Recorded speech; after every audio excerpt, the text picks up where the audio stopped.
Assalamualaikum warahmatullahi wabarakatuh. Berjumpa lagi seperti biasa di channel Pak Witber Papa Rezu. Oh ya, gimana kabar kalian semua sahabat yang sudah subscribe? Saya ucapkan banyak terima kasih. Yang belum subscribe ya segera ditonton, karena ini channel edukasi, memberikan pengetahuan tentang bagaimana cara membuat sumur bor, air yang bersih, air yang tidak berbau karat. Dan channel ini bisa menjadi referensi bagi kalian yang ingin membuat sumur bor ataupun memperbaiki sumur bor yang sumurnya kebetulan berkarat dan berbau. Di video ini menampilkan pokok-pokok permasalahan yang perlu diamati, yaitu bagaimana cara pengambilan mata air, yaitu dengan cara mengambil sampel, yaitu keadaan lapisan pasir. Nah, pasir ini tentu sebuah mata air, tetapi belum tentu mata airnya ini bisa menjadi air yang bersih, apalagi air yang tidak berbau. Oleh karena itu perlu diamati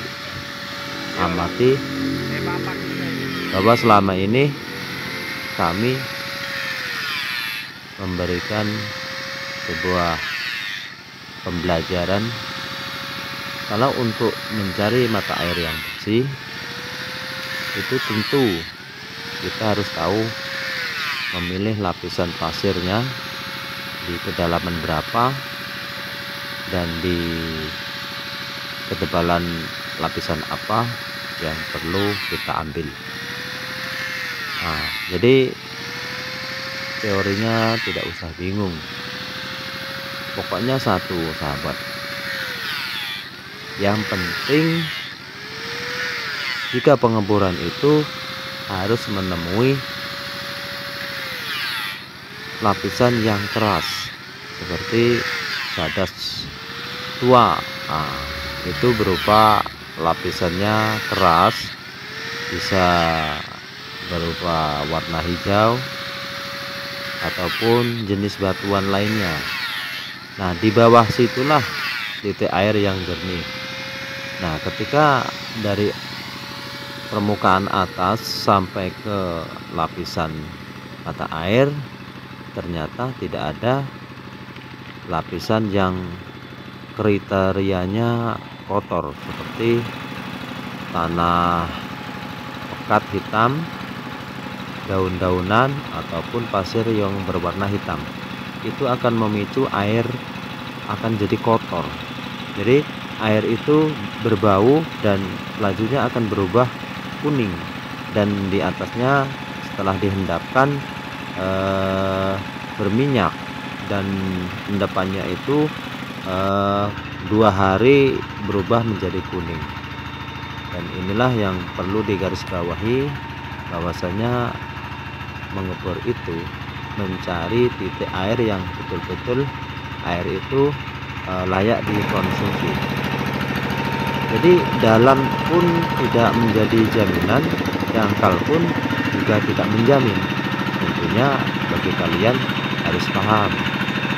Nah, karena itu video ini sangat sekali penting untuk agar supaya sumur bor kalian itu betul-betul terjamin ya.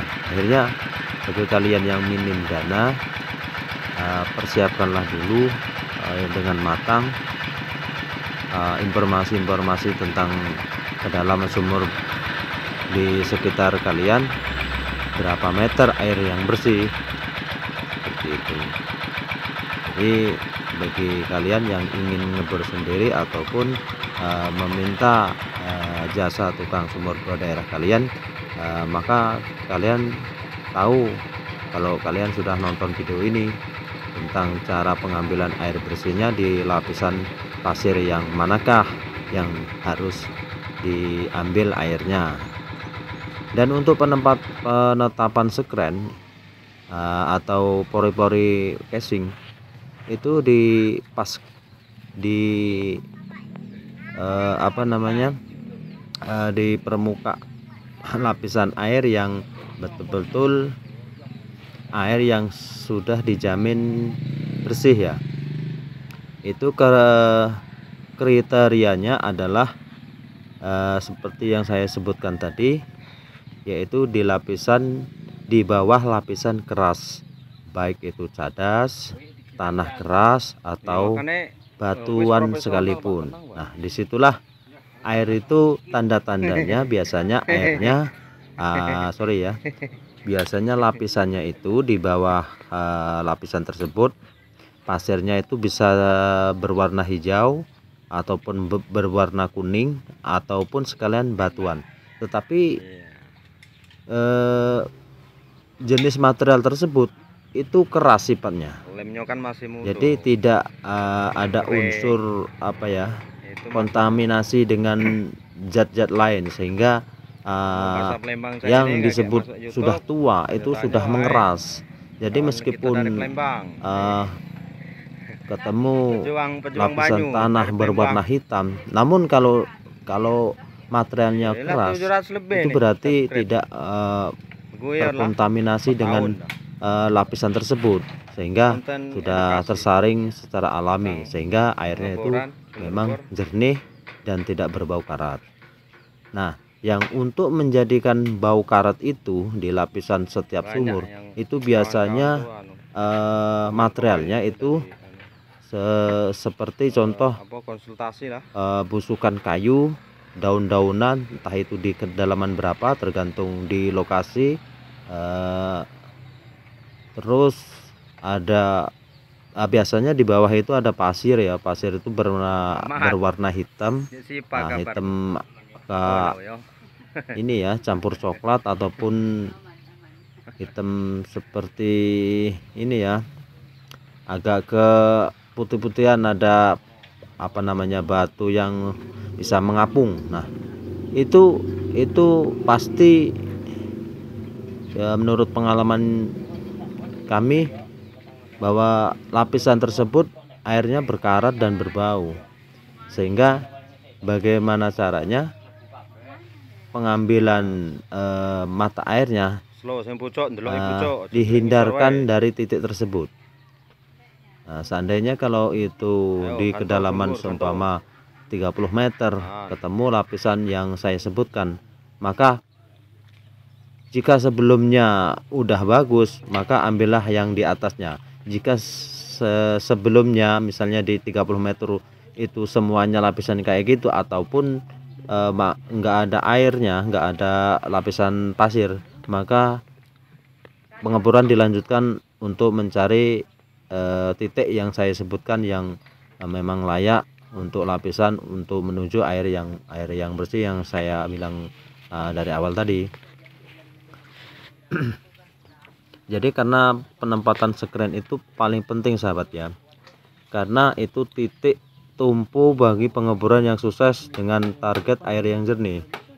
Jadi jangan bangga dulu bahwa sudah ketemu air jernih, tetapi casing ataupun sekren itu tidak sesuai dengan penempatan titik yang ditargetkan, sehingga apa?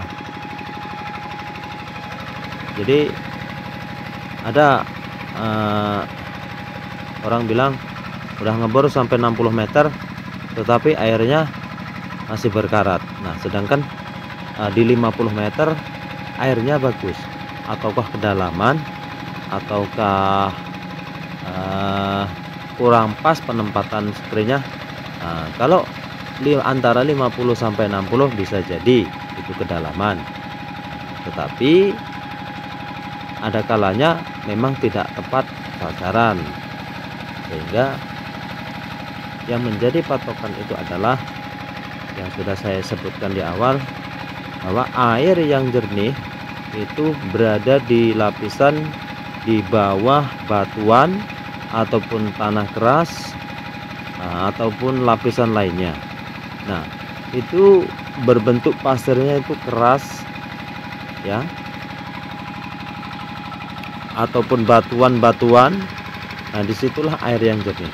Jadi bagaimana caranya air yang jernih di lapisan tersebut jangan sampai tercampur oleh air yang kotor tadi ya. Tentunya air itu air yang mata air yang di atas, artinya sebelumnya gitu. Jadi bisa